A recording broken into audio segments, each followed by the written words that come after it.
जय नेपाल सत्य सेवा सुरक्षणम प्रहरी कार्यक्रममा यहाँहरूलाई हार्दिक स्वागत छ।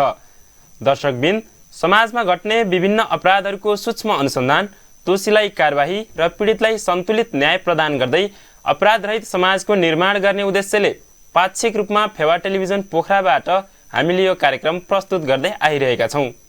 त दर्शकबिन, आजको कार्यक्रममा पनि हामीले गण्डकी प्रदेश अन्तर्गत भएका विभिन्न घटनाहरू सँगसँगै समाजमा शान्ति सुरक्षा तथा अमन चयन कायम गर्न प्रहरीले गरेका विभिन्न जनमुखी गतिविधिहरू प्रस्तुत गर्नेछौँ। कार्यक्रमको सुरुवात गरौँ अपराध समाचारहरूबाट।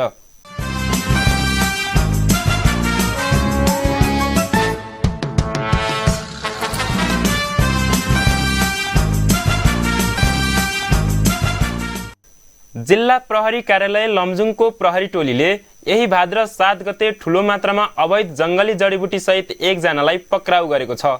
एक रिपोर्ट।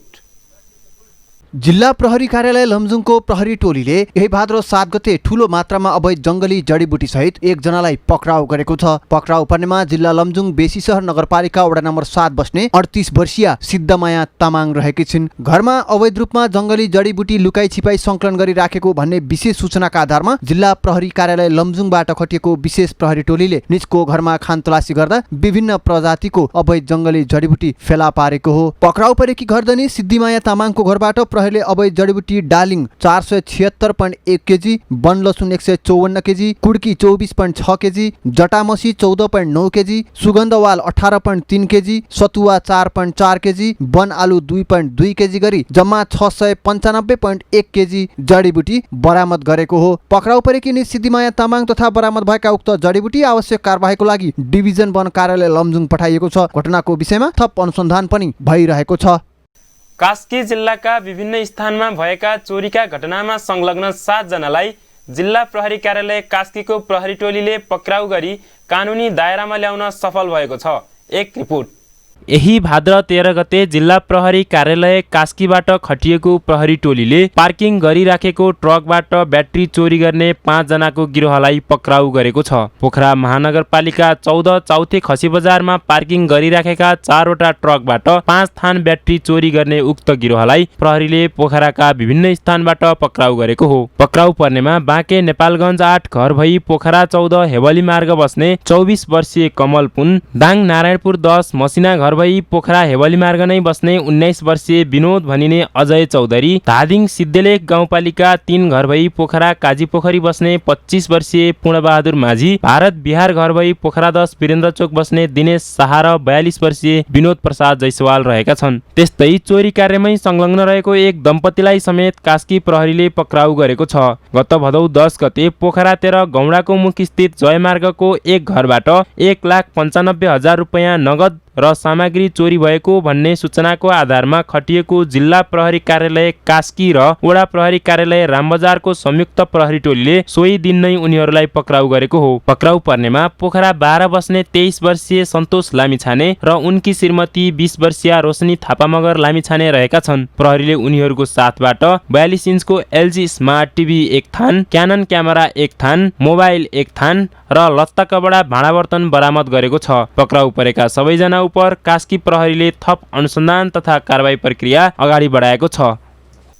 9 वर्षीय एक बालिकालाई ललाई फकाई यौन शोषण गर्ने जिल्ला स्याङ्जा बिरुवा गाउँपालिका वडा नम्बर 7 घर भई हाल कास्कीको पोखरा महानगरपालिका 10 मिलनचोक बस्ने 55 वर्षीय रेशबहादुर गुरुङलाई कास्की प्रहरीले पक्राउ गरेको छ। पक्राउ परेका उनले विगत 4-5 महिना अगाडिदेखि ललाई फकाई गरी यौन शोषण गर्दै आइरहेको भन्ने सूचना प्राप्त हुन साथ अनुसन्धान सुरु गरेको कास्की प्रहरीले जिल्ला प्रहरी कार्यालय स्याङ्जासँगको समन्वयमा जिल्ला स्याङ्जा बिरुवा गाउँपालिका 8 टोड्केमा लुकीछिपी बसेको अवस्थामा निजलाई पक्राउ गरेको हो। साथै जिल्ला प्रहरी कार्यालय कास्कीको प्रहरी टोलीले यही भाद्र 15 गते धाक धम्की देखाई 23 वर्षीय एक महिलालाई जबरजस्ती करणी गर्ने 1 जनालाई समेत पक्राउ गरेको छ।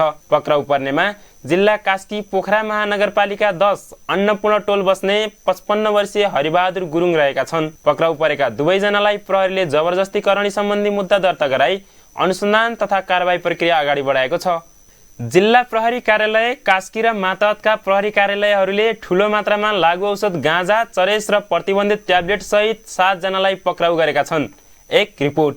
वडा प्रहरी कार्यालय रामबजार कास्कीको प्रहरी टोलीले ठूलो मात्रामा लागु औषध गाँजा, चरेस र प्रतिबन्धित ट्याब्लेट सहित यही भाद्र 11 गते पोखरा महानगरपालिका रानी पौवा तुलसी मार्गबाट सोही स्थान बस्ने 27 वर्षीय विशाल घमाललाई पक्राउ गरेको छ। पक्राउ परेका निज घमालले आफू सुत्ने कोठामा लागु औषध लुकाई छिपाई राखेको र यसको कारोबार समेत गर्ने गरेको भन्ने विशेष सूचनाको आधारमा प्रहरी टोली खटी खोज तलास तथा अनुसन्धान गर्ने क्रममा निजको कोठाभित्र लुकाई छिपाई राखेको ट्रामाडोल हाइड्रोक्लोराइड 300 क्याप्सुल, चरेस 300 ग्राम र सुकेको गाँजा 3 किलो 400 ग्राम सहित निजलाई पक्राउ गरी थप अनुसन्धान तथा कारबाही प्रक्रियाको लागि जिल्ला प्रहरी कार्यालय कास्की पठाइएको वडा प्रहरी कार्यालय रामबजारका प्रमुख प्रहरी निरीक्षक प्रकाश थापाले बताउनुभयो। साथै पोखराका विभिन्न स्थानमा लागु औषध बिक्री वितरण ओसार पसार हुने गरेको भन्ने विशेष सूचनाको आधारमा जिल्ला प्रहरी कार्यालय कास्की र प्रहरी चौकी भरत पोखरीबाट खटिएको विशेष प्रहरी टोलीले यही भाद्र 14 गते पोखरा महानगरपालिका 33 भरत पोखरी स्थित सवारी साधन चेक जाँच गर्ने क्रममा ग9 प 6028 नम्बरको पल्सर मोटरसाइकलमा सवार 2 जनाले झोलामा बोकेको लागु औषध गाँजा 6 केजी 100 ग्राम र लागु औषध तौल गर्ने मेसिन थान 1 समेत फेला पारी निजोरलाई नियन्त्रणमा लिएको छ।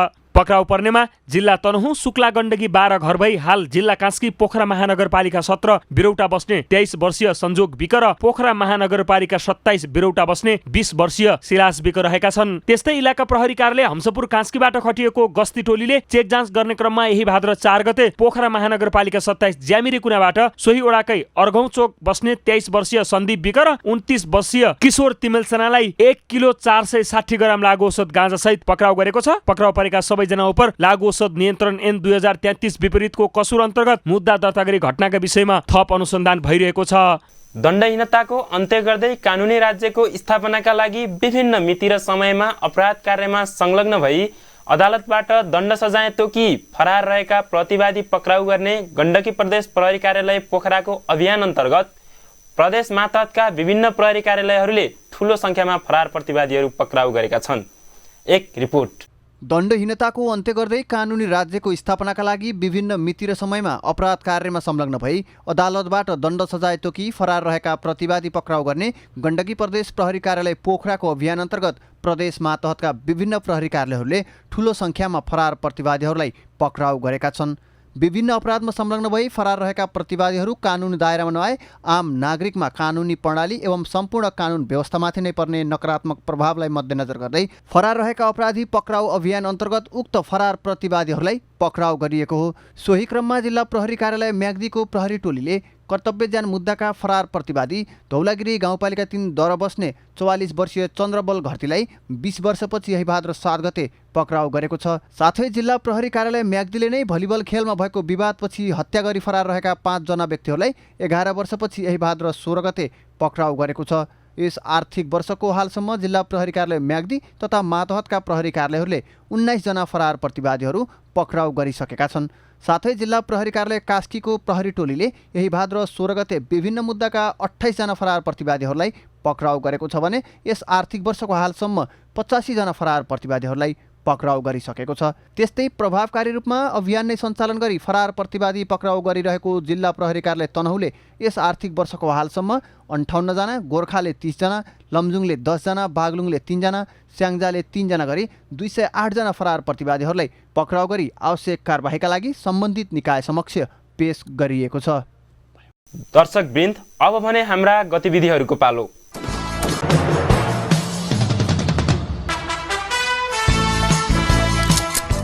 गण्डकी प्रदेश अन्तर्गत नेपाल प्रहरीबाट सम्पादन हुने विभिन्न गतिविधिहरूलाई थप व्यवस्थित एवं विश्वासयोग्य बनाउन गण्डकी प्रदेश प्रहरी कार्यालय पोखराका प्रमुख प्रहरी नायब महानिरीक्षक घनश्याम अर्यालले प्रदेश मातहतका प्रहरी कार्यालयका प्रमुखहरूसँग गण्डकी प्रदेश प्रहरी कार्यालय पोखराको 1 वर्षे कार्ययोजना 2077-78 सम्बन्धी सम्झौता पत्रमा हस्ताक्षर गर्नुभएको छ।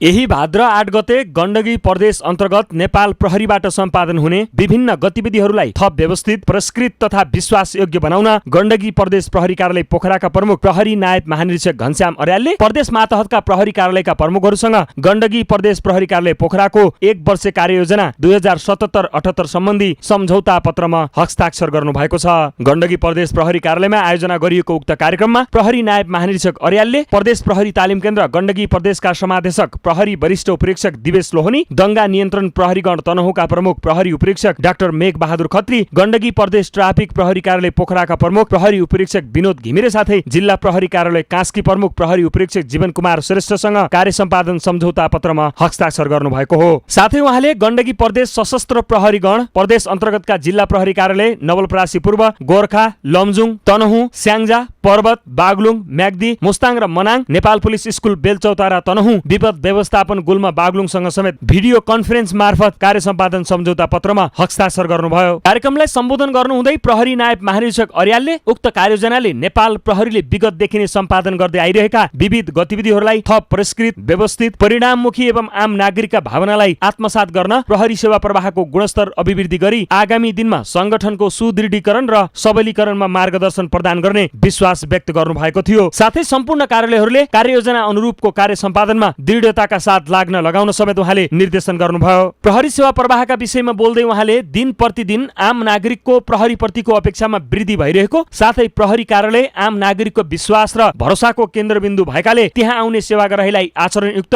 पूर्ण व्यावसायिक शिष्टताका साथ व्यवहार गर्न गराउन निर्देशन दिनुहुँदै प्रहरीबाट हुने कुनै पनि गैर व्यावसायिक, अमर्यादित र अपारदर्शिताका विषयहरू क्षम्य नहुने स्पष्ट पार्नुभयो। विषम परिस्थितिमा पनि अग्रपंक्तिमा रही कोरोना भाइरसको संक्रमणबाट आम नागरिकलाई बचाउने प्रहरी आफै संक्रमित हुँदा थप जटिल अवस्था सिर्जना हुन सक्ने र आम नागरिकमा समेत त्रासदीपूर्ण माहौल सिर्जना हुने विषयमा चासो व्यक्त गर्दै प्रहरी नायब महानिरीक्षक अर्यालले सम्पूर्ण प्रहरी कर्मचारीहरू आफू सुरक्षित हुने उपायहरू अपनाउँदै कार्यक्षेत्रमा खटिनुपर्ने बताउनुभयो। उक्त कार्यक्रममा गण्डकी प्रदेश प्रहरी कार्यालय पोखराका प्रहरी वरिष्ठ उपरीक्षक किरण राणा, प्रहरी उपरीक्षक विनोद सिल्वा लगायत अन्य प्रहरी अधिकृतहरूको उपस्थिति रहेको थियो। यसअघि नै संगठन प्रमुख प्रहरी महानिरीक्षक शैलेश थापा छेत्रीबाट यही श्रावण 25 गते एक कार्यक्रमका बीच नेपाल प्रहरीको कार्ययोजना 2077 जारी भइसकेको छ। जिम्मेवारी प्रति प्रतिबद्ध, कानून कार्यान्वयनमा दृढता, प्रक्रियामा सरलीकरण र पारदर्शी एवं नतिजामा उत्तरदायी बनाई नागरिक र प्रहरी संगठनप्रति जवाबदेही बनाउँदै सुशासन कायम गर्न सृजनशीलता अभिवृद्धि गर्दै नेपाल प्रहरीको समग्र कार्य सम्पादनको स्तर अभिवृद्धि गर्ने अभिप्रायका साथ कार्य सम्पादन सम्झौता पत्रमा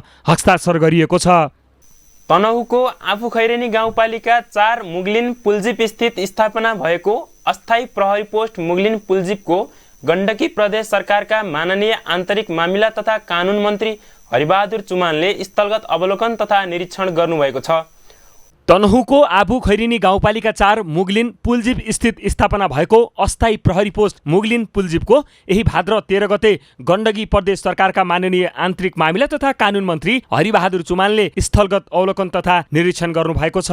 निरीक्षण पश्चात कार्यक्रमलाई सम्बोधन गर्नुहुँदै मन्त्री चुमानले गण्डकी प्रदेशको मुख्य प्रवेशद्वारमा अवस्थित रहेको उक्त प्रहरी कार्यालयको स्थापनाले प्रदेशकै शान्ति सुरक्षामा अहम भूमिका निर्वाह गर्ने बताउँदै कोरोना भाइरसको संक्रमणलाई थप फैलिन नदिन सीमा नाकामा हुनुपर्ने चेकिङ लगायत सुरक्षा सतर्कतामा थप सहजता प्रदान हुने विश्वास व्यक्त गर्नुभयो। साथै प्रदेश अन्तर्गतको सुरक्षा संवेदनशीलतालाई मध्यनजर गर्दै प्रदेश अन्तर्गत आम नागरिकको सहज पहुँच हुने गरी प्रहरी सेवाको विस्तार र भौतिक पूर्वाधारयुक्त प्रहरी संरचनाको विकास गर्न गण्डकी प्रदेश सरकार तत्पर रहेको समेत बताउनुभयो। त्यस्तै कार्यक्रमलाई सम्बोधन गर्नुहुँदै गण्डकी प्रदेश प्रहरी प्रमुख प्रहरी नायब महानिरीक्षक घनश्याम अर्यालले उक्त प्रहरी पोस्टको स्थापनाले शान्ति सुरक्षा तथा अपराध रोकथाम, नियन्त्रण र अनुसन्धानमा थप प्रभावकारिता प्रदान गर्ने साथै आम नागरिकका समस्या समाधानका लागि प्रहरीको मनोबल उच्च हुने विश्वास व्यक्त गर्दै प्रदेश अन्तर्गत नेपाल प्रहरीको सेवा विस्तारमा गण्डकी प्रदेश सरकारको तत्परताप्रति आभार व्यक्त गर्नुभयो। उक्त कार्यक्रममा आबु खैरिनी गाउँपालिकाका अध्यक्ष गिरबहादुर थापा, तनहुँका प्रमुख जिल्ला अधिकारी सागर आचार्य, सशस्त्र प्रहरी बल मुक्तिनाथ बाहिनी पोखराका प्रमुख सशस्त्र प्रहरी नायब महानिरीक्षक राजेन्द्र बस्नेत, जिल्ला प्रहरी कार्यालय तनहुँका प्रमुख प्रहरी उपरीक्षक अरुण पौडेल, स्थानीय समाजसेवी लगायतको उपस्थिति रहेको थियो।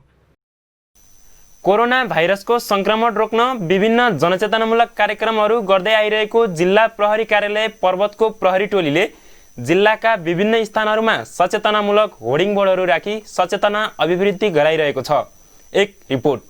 जिल्ला अन्तर्गत कोरोना संक्रमण फैलिन नदिन विभिन्न जनचेतनामूलक कार्यहरू गरिरहेको जिल्ला प्रहरी कार्यालय पर्वतले संक्रमण न्यूनीकरण तथा रोकथामका लागि यही भाद्र 10 गते कोभिड-19 सम्बन्धी जनचेतना अभिवृद्धि गर्ने उद्देश्यले जिल्लाका विभिन्न स्थानहरूमा सचेतनामूलक होर्डिङ बोर्डहरू राखेको छ। पछिल्लो समय अन्य जिल्लाहरूमा जस्तै पर्वत जिल्लामा समेत कोभिड-19 संक्रमणको खतरा बढ्न नदिन र यसको रोकथामका लागि जनचेतनाको आवश्यकता पर्ने तथ्यलाई आत्मसात गर्दै कुस्मा नगरपालिका संघको सहकार्यमा उक्त कार्य गरिएको जिल्ला प्रहरी कार्यालय पर्वतका प्रमुख प्रहरी नायब परीक्षक विश्वराज अधिकारीले बताउनुभयो। साबुन पानीले हात धुन, मास्क र सेनिटाइजरको प्रयोग गर्न साथै सामाजिक दूरी कायम गर्न उत्प्रेरणा प्रदान गर्ने होर्डिङ बोर्डहरूले कोरोना संक्रमणलाई तीव्र रूपमा फैलन नदिन अहम भूमिका निर्वाह गर्ने विश्वास लिएको छ। दर्शकबिन, अब भने तपाईहरूका लागि एक जनचेतनामूलक भिडियो सामग्री प्रस्तुत गर्दैछौँ।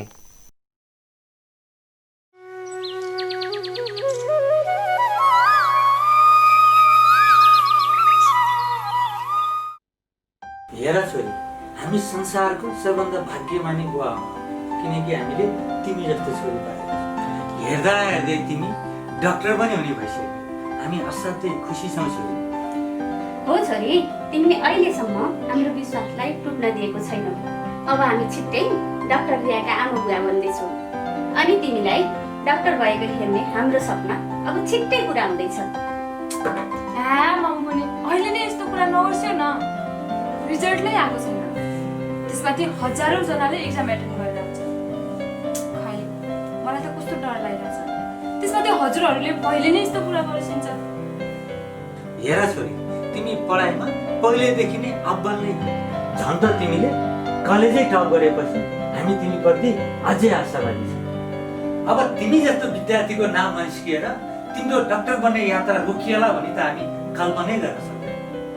त्यसमाथि तिम्रो मेहनत देखेर छोरी हामी पूर्ण विश्वस्त छौँ।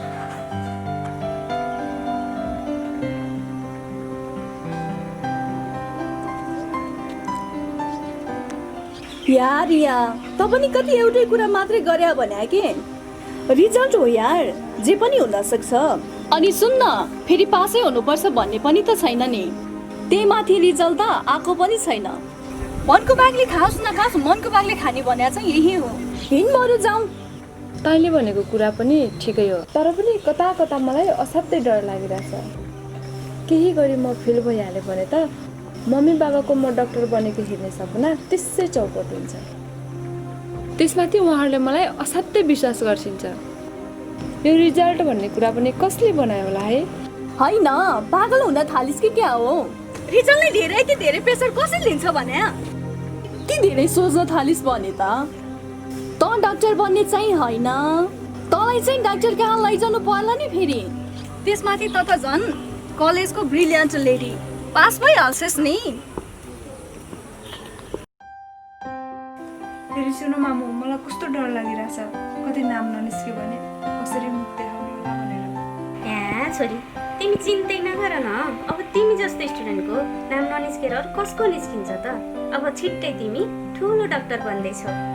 तिमीलाई थाहा छ तिम्रो बाबाले सरप्राइज गिफ्टको लागि के सोचिरहनु भएको छ? ल ल, धेरै चिन्ता लिने होइन।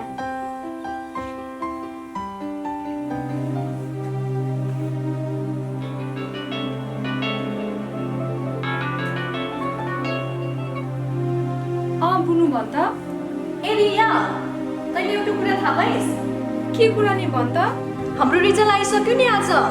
ए हो र? My god. ल ल राखिहाल त, म हेरिहाल्छु है।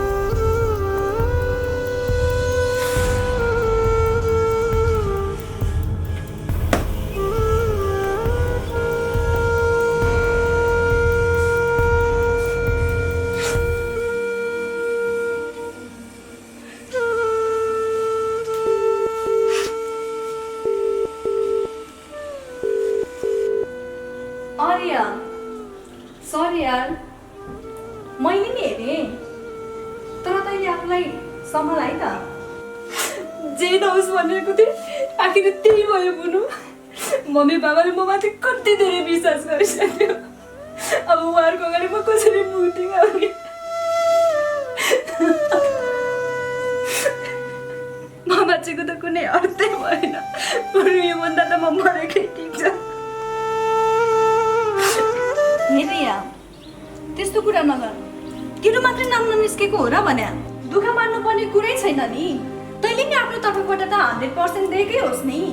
हजारौँजना छन्, उनीहरूले पनि आफूलाई सम्हालेर बसिराखेकै छन्। अनि सुन, म भोलि बिहानै तेरोमा आउँदैछु, बसेरै कुरा गरौँला।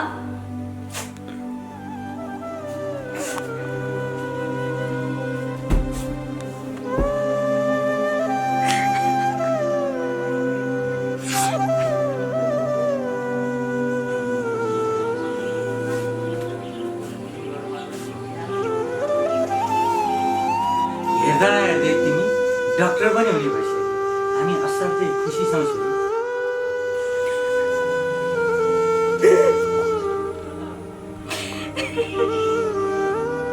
अनि तिमीलाई डाक्टर भएको हेर्ने हाम्रो सपना अब छिट्टै पुरा हुँदैछ।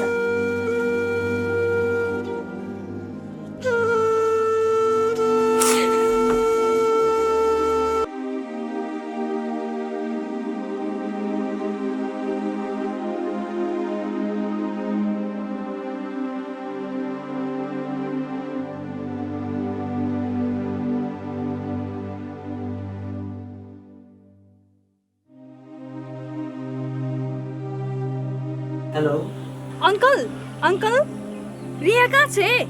आफ्नै रुममा छिन् नानी। किन, के भयो र? हेर्नुहोस् न अङ्कल, रिया असाध्यै तनावमा छे। ऊ अघि मसँग फोनमा कुरा गर्दा पनि रोइ रोइ कुरा गरिराखेकी थिए। रिजल्टमा नाम ननिस्केपछि ऊ असाध्यै तनावमा छे अङ्कल। मलाई त बाँच्ने मन छैन समेत भन्दै थिए। मलाई कस्तो डर लागिरहेछ अङ्कल, प्लिज ख्याल गर्नुहोस् है। छोरी ढोका खोल छोरी, छोरी ढोका खोल न प्लिज छोरी। छोरी छोरी छोरी छोरी dari ba tidak boleh kalian kasih mas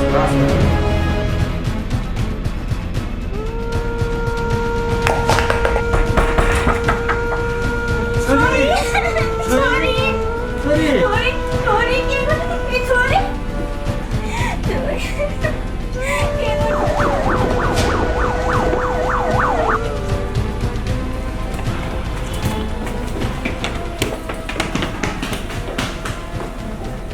साथ लाउने के भयो सर के भयो लाउनु छोरी उहाँलाई तुरुन्त हस्पिटल लगेर ल्याउनु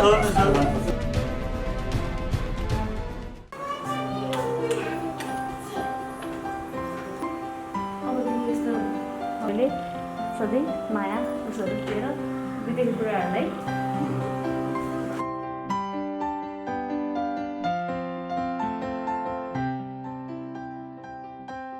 हेर्नुहोस्, यो तपाईँ हामी सबैको लागि दुःखद कुरा हो। उनी आफ्नो रिजल्टलाई लिएर अत्यन्तै सिरियस रहेको र नतिजा आफ्नो पक्षमा नआउँदा उनले यो गलत कदम उठाएको अनुसन्धानबाट खुल्न आउँछ। हाम्रो त छोरी बाहेक यो संसारमा कोही छैन। बुढेसकालको सहारा बने पनि उनी नै हुन्। हो हजुर, हामीले जान अनजानमा छोरीलाई ठुलो दबाब दिइरहेको रहेछ। हामीबाट ठुलो भुल भएछ। अब हजुर नै भन्नुहोस् हजुर, हामी के गरौँ? अब हामी रियालाई यस विषयमा परामर्श पनि गर्छौँ र अन्य मनोविमर्शकर्तासँग पनि तपाईँहरूलाई भेटाउँछौँ। र अर्को कुरा, हामीहरू सधैँ आफ्ना छोराछोरीको सफलतामा मात्रै रमाउँछौँ, तर उनीहरूलाई असफलतामा पनि साथ दिन्छौँ भन्ने कुरा विश्वास दिलाउन सक्नुपर्छ।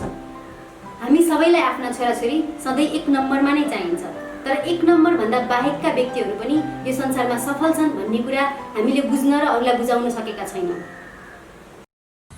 आदरणीय दर्शकहरू, हो भर्खरै तपाईँहरूले देखे जस्तै डाक्टर बनेर आमा बुवाको सपना पूरा गर्ने उद्देश्य बोकेकी रियाले अन्ततः असफलताको विकल्पमा मृत्यु रोज्ने प्रयास गर्छ। तर यो एक काल्पनिक तथा प्रतिनिधि घटना मात्रै हो। यसरी पारिवारिक कलह, आफ्ना विभिन्न सम्बन्धहरूमा दरार, सामाजिक अवहेलना लगायतका विभिन्न कारणले नेपालमा पनि वर्षेनी हजारौं जनाले आत्महत्या जस्तो घिनलाग्दो कदम उठाउने गर्छन्। आखिर किन मानिस आत्महत्या जस्तो गलत कदम उठाउने प्रयास गर्छन्?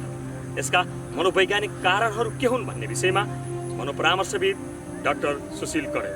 मानिसहरूले जुन यो आत्महत्या गरेको छन्, यो वास्तवमा त्यो व्यक्तिहरूले चाहिँ आफ्नो पास्ट अथवा फ्युचर आफूसँग नभइरहेको अथवा आफूलाई त्यसमा लगेर बाँध्दा आफूले चाहिँ अगाडिका कदमहरू केही पनि नदेख्दा अथवा अब म के गर्ने भन्ने विषयको राम्रोसँग बोध नहुँदा व्यक्तिहरूले आत्महत्या गर्ने गर्दछन्। आत्महत्याका लागि 3वटा मानसिक आधारहरू भन्छन्। ती मानसिक आधारहरूमा सबैभन्दा प्रमुख डिप्रेसन नै प्रमुख कारण हो र ती डिप्रेसन भएका बिरामीहरू अथवा व्यक्तिहरूले चाहिँ एउटा कुरा के जान्नुपर्छ भने भगवानले सबै ढोका एकैपटक बन्द गरेको हुँदैन, एउटा न एउटा ढोका हरेक पटक खुल्ला राखिदिएको हुन्छ। तपाईँको आँखाले त्यो ढोका भेट्टाउन मात्र जरुरत हुन्छ। तपाईँले त्यसो गर्नुभयो भने तपाईँले यो मानसिक आधारबाट अप्ठ्यारो परेर सुसाइड गर्ने जस्तो स्थिति बनाउनु कसैले पनि पर्दैन। तपाईँहरूले सामान्य कुनै पनि साइकोलोजिस्टहरूसँग बसेर परामर्शको स्थितिमा जानुभयो कुनै आफूभित्र उद्वेग उठ्न साथै भनेको पनि तपाईँहरूले यसबाट बच्न सक्नुहुन्छ। दर्शकबिन, विभिन्न राष्ट्रिय तथा अन्तर्राष्ट्रिय अध्ययनहरू अनुसार मानिसहरू आत्महत्या गर्नु पूर्व केही न केही अस्वाभाविक लक्षण तथा व्यवहारहरू प्रकट गर्ने गर्छन्। यदि हामीले समयमै उनीहरूका त्यस्ता लक्षण तथा व्यवहारहरूमा गौर गर्न सके उनीहरूलाई आत्महत्या जस्तो घिनलाग्दो कदम उठाउनबाट हामी रोक्न पनि सक्छौँ। यो आत्महत्या गर्ने जो व्यक्तिहरू छन् उनीहरूले केही दिन अगाडि अथवा केही घन्टा अगाडि देखाउने केही सिम्टम्सहरू सामान्यतया हामीले सबैजनालाई एकैपटक एउटै खाकामा त राख्न सकिन्न, तर पनि सामान्यभन्दा बढी माया देखाएमा, सामान्यभन्दा बढी रिसाएमा, ढोका बन्द गर्न प्रयत्न गरेमा, सबै आफ्ना कामहरू चटारचटी अथवा चटारोका साथमा कम्प्लिट गरेमा, कसैका विषयमा अलिक धेरै संवेदनशील भएर सुनेमा यस्तो खालको स्थितिहरू बन्न लागेको भनेर पूर्व अनुमान लगाउन सकिन्छ। यो चाहिँ जेनरलाइज गर्न सकिन्न। हरेक व्यक्तिको आफ्नो नयाँ नयाँ स्टाइल्सहरू हुन्छन्, आफ्नो नयाँ सोचहरू रहन्छन्। त्यसैले यी चाहिँ कमन एउटा प्लेटफर्मभित्र भन्नुपर्दा चाहिँ कोही व्यक्तिले सामान्यभन्दा अर्कै किसिमको व्यवहार गर्न सुरु गर्यो भने त्यो व्यक्तिलाई चाहिँ अलिक चनाखो भएर हेर्ने गर्यो भने हामी यस्तो यो आत्महत्या जस्तो केसहरूबाट हामीले हाम्रो समाजलाई बचाउन सक्छौँ। तर दर्शकहरू, आत्महत्याको प्रयास गर्ने सबैको मृत्यु भने हुँदैन। विभिन्न कारणले आत्महत्याको प्रयास असफल भएकाहरूले पक्कै पनि नयाँ जीवन पाउँछन्। तर उसको मानसपाटलबाट सधैँका लागि यो आत्महत्या जस्तो घिनलाग्दो विचारलाई हटाई उसलाई नयाँ जीवन जिउने वातावरण सिर्जना गर्न उसको परिवार, समाज र साथीसँगैको पनि महत्त्वपूर्ण भूमिका हुने गर्छ।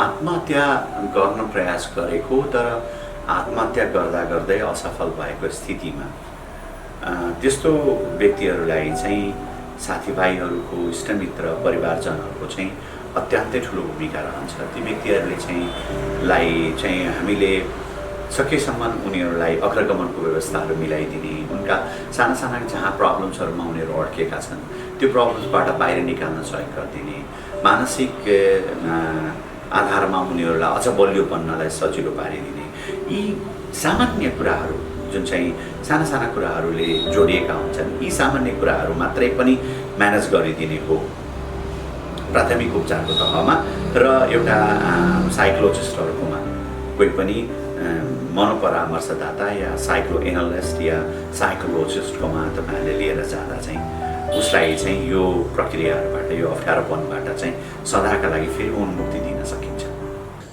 आदरणीय दर्शकहरू, मानिस कहिले असफलताको विकल्पमा मृत्यु रोज्ने गर्छ, कहिले पीडा अनि धोकाको विकल्पमा मृत्यु अँगाल्ने घिनलाग्दो प्रयास पनि गर्छ। तर वास्तवमा हामी मृत्युको विकल्पमा जीवन रोज्ने गर्छौँ। एकपटक आफूलाई माया गर्ने परिवार, साथीसङ्गी, समाज र यो सुन्दर संसारलाई सम्झौँ अनि आत्महत्या जस्तो घिनलाग्दो विचारलाई आफ्नो मानसपटलबाट सधैँका लागि हटाऊ। आत्महत्या गर्ने जुन एटेम्प्ट गर्छन् अथवा आत्महत्या गर्ने सोच जहाँ बन्छ, यो स्थितिलाई चाहिँ हामीले सामान्यतया मैले आफ्नो अग्रगमन नभेट्टाएको हो भनेर जान्नुपर्छ। यस्तो स्थितिमा चाहिँ साइकोलोजिस्टकोमा तपाईँहरूले कसैले पनि थाहा पाएर या आफै नै साइकोलोजिस्टकोमा आउनुभयो भने तपाईँहरूलाई चाहिँ अग्रगमन हामी बनाइदिन सक्छौँ र हामीसँग धेरै यस्ता केसेसहरू हामीसँग आज पनि विद्यमान छन्। झुन्डिन लागेको स्थितिमा हामीलाई लिएर आइएका बिरामीहरू आज छोरीछोरीका आमा भएर बस्नु भएको छ, राम्रो पारिवारिक आधारहरू बनाउनु भएको छ। सामान्यतया काउन्सिलिङबाट या थेरेपिजहरूबाट एउटा व्यक्तिलाई चाहिँ यो आत्महत्या गर्ने जस्तो घिनलाग्दो प्रवृत्ति भन्छु म यसलाई, आफैले आफैलाई मार्ने त राम्रो प्रवृत्ति होइन। यहाँ मैले डरलाग्दोको सट्टामा घिनलाग्दो भन्नुपर्छ। घिनलाग्दो प्रवृत्तिबाट चाहिँ हामी बाहिर निस्किनका लागि म यतिकै अप्ठ्यारो छु, म यतिकै नराम्रो छु कि मैले आफैलाई मार्नुपर्छ भन्नुभन्दा पनि म एकदमै राम्रो छु, म आफूले चाहिँ अग्रगमन गरेर मैले चाहेको लक्ष्य आफै पाउन सक्छु भन्ने खालको विचारहरूको आधारहरू बनाइयो भने हामी कोही पनि आत्महत्याका लागि अग्रसर हुँदैनौँ।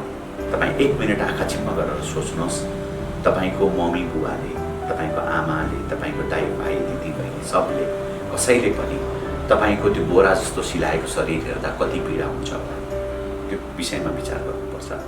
तपाईँ आफ्नो लागि मरेर सबै कुरा सकिन्छ भन्नेहरूले यो कुरा के जान्नुहोस् भने मरेर सकिँदैन, सुरुवात हुन्छ। तपाईँ मर्नुहुन्छ, तपाईँको पीडा अरूले भोग्छन्। एकजना सुसाइडमा पुरा परिवार सुसाइड गर्न बाध्य हुन्छ। त्यसैले सबैजनाले के जान्नुपर्छ भने सुसाइड मेरो आधार होइन, सुसाइड नगरेर जीवनलाई जिउने मेरो आधार हो। यो भनेर हामी गयौँ भने हामीले समग्रमा सबैलाई यो सुसाइड जस्तो घिनलाग्दो कुराहरूबाट बाहिर निकाल्न सक्छौँ।